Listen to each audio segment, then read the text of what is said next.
राहुल गांधी की सजा पर सुप्रीम कोर्ट ने रोक लगा दी है। मोदी सरनेम मामले में 2 साल की सजा पर रोक के साथ ही राहुल के पॉलिटिकल करियर पर लगा ग्रहण फिलहाल हट गया है। अब न सिर्फ उनकी सांसदी बहाल होगी, बल्कि अगर राहत बनी रहे तो राहुल 2024 का लोकसभा चुनाव भी लड़ सकेंगे।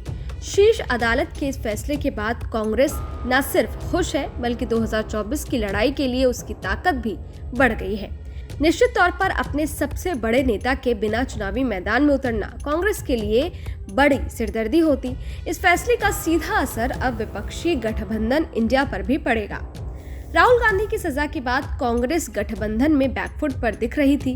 अब तक कांग्रेस प्रधानमंत्री के चेहरे को लेकर बहुत ज्यादा तवज्जो नहीं दे रही थी, लेकिन राहुल की सजा पर रोक के बाद माना जा रहा है कि कांग्रेस पीएम फेस पर मजबूती के साथ अपनी दावेदारी ठोकेगी। लंबे समय से राहुल गांधी को कांग्रेस प्रधानमंत्री के चेहरे के तौर पर प्रोजेक्ट करती रही है।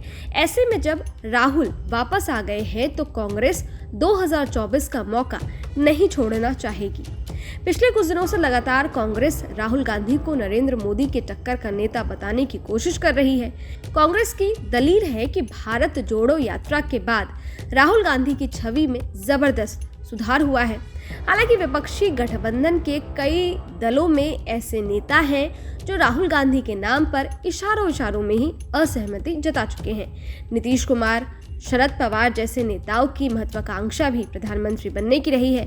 हालांकि नीतीश कुमार मीडिया के कैमरों के सामने बार-बार कहते रहे हैं कि वो इस रेस में नहीं है, लेकिन ये तो सिर्फ कहने वाली बात है। सबको पता है कि विपक्षी को जोड़ने चले नीतीश बाबू की असली मंशा क्या है।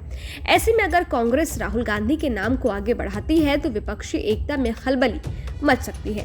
हालांकि ममता बनर्जी खुलकर राहुल गांधी के नाम का समर्थन करती रही है। पिछले महीने बेंगलुरु की बैठक में ममता बनर्जी ने पीएम चेहरे के लिए राहुल गांधी का नाम आगे बढ़ाया था। ममता ने कहा था कि राहुल हमारे पसंदीदा नेता है। हालांकि तब मल्लिकार्जुन खड़गे ने ये कहते हुए टाल दिया था कि कांग्रेस को सत्ता का लोभ नहीं है, लेकिन अब स्थिति बदल चुकी है। नरेंद्र मोदी और बीजेपी के खिलाफ पूरी ताकत के साथ विपक्षी एकजुट हो जाए, इसके लिए अब तक कांग्रेस किसी भी फॉर्मूले और समझौते से पीछे नहीं हट रही थी। लेकिन राजनीतिक जानकार कहते हैं कि राहुल गांधी की सांसदी बहाल होने के बाद अब कांग्रेस के सुर बदल जाएंगे। कांग्रेस अपने दबदबे के साथ गठबंधन को आगे ले जाने की कोशिश करेगी।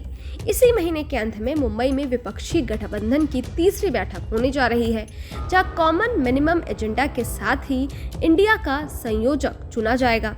राहुल गांधी की सजा पर रोक के बाद ऐसी उम्मीद जताई जा रही है कि विपक्ष के बैठक की रणनीति बदल जाएगी।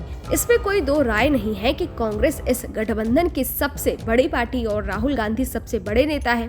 बाकी के नेता बहुत हद तक अपने अपने राज्यों की राजनीति तक ही सीमित है, चाहे वो शरद पवार हो या नीतीश कुमार हो या फिर ममता बनर्जी।